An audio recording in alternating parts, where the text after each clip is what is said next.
इस दुनिया की भाग दौड़ में पैसे कमाने के लिए हर लोग खूब भाग रहे हैं, बहुत दौड़ रहे हैं, लेकिन पैसा जीवन का एक विशेष अंग बन के तो रह गया है।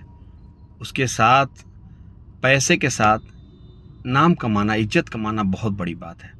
पैसा तो फिर भी एक चैलेंज है, उसको किसी न किसी तरीके से पूरा किया जा सकता है, पर इज्जत के लिए ऐसा कोई शॉर्टकट रास्ता नहीं है कि इसको किनारे रखते हैं, फिर पैसा कमाते हैं, फिर इज्जत बनाते हैं। ऐसा कुछ नहीं है। कुछ पल के लिए लोग आपको दिखेंगे कि बड़ी भीड़ है हमारे पास, क्योंकि पैसा है, पर वो जिस दिन पैसा समाप्त होगा वो भीड़ भी समाप्त हो जाएगी।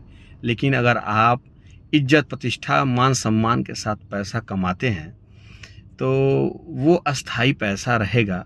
अगर ऐसी परिस्थितियां आती हैं कि आपके पास पैसा नहीं है तो वो संबंध करोड़ों रुपए के बराबर रहेंगे आपके साथ। रही बात कि हम इस भाग दौड़ में ये भूल जाते हैं कि पैसा बहुत ज़रूरी नहीं, बहुत ज़रूरी है, संबंध बहुत ज़रूरी नहीं है, पैसे हैं तो संबंध आ जाएंगे, ऐसा नहीं है।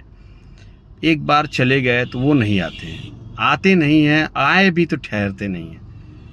तो पैसा कमाने के लिए तरीका आप जो चूज कर रहे हैं, उस चिन्हित तरीकों में से ये हमेशा ध्यान रखें कि इज्जत के साथ वो पैसा आए।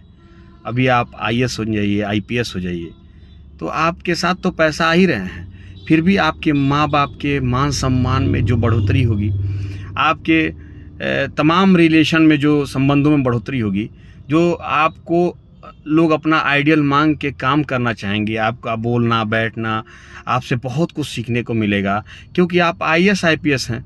वहीं आप फ्रॉड तरीके से पैसा कमा लीजिए तो आपको सम्मान देखने में तो मिलेगा, वो अंदर से नहीं होता है, अस्थाई नहीं होता है, और आपके पैसे का उपयोग लोग करना चाहेंगे, लेकिन आपके चाल चलन विचारों का नहीं।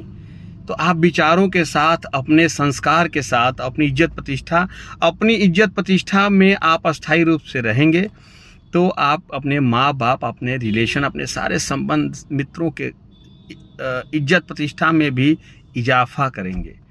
तो काम ऐसा करें कि पैसे को प्रायोरिटी दें, पर इज्जत प्रतिष्ठा के साथ लगे रहें। जीवन में पैसा बहुत मायने रखता है, लेकिन इतना नहीं कि आपकी इज्जत से बढ़कर हो। सम्मान के साथ, प्रतिष्ठा के साथ पैसा कमाएं, आपका पैसा अस्थायी भी रहेगा। आपका पैसा अगर कल नहीं रहता है तो जो आपके पास रहेगा वो किसी हीरे से कम दौलत नहीं रहेगी, आपकी इज्जत, आपका सम्मान। धन्यवाद।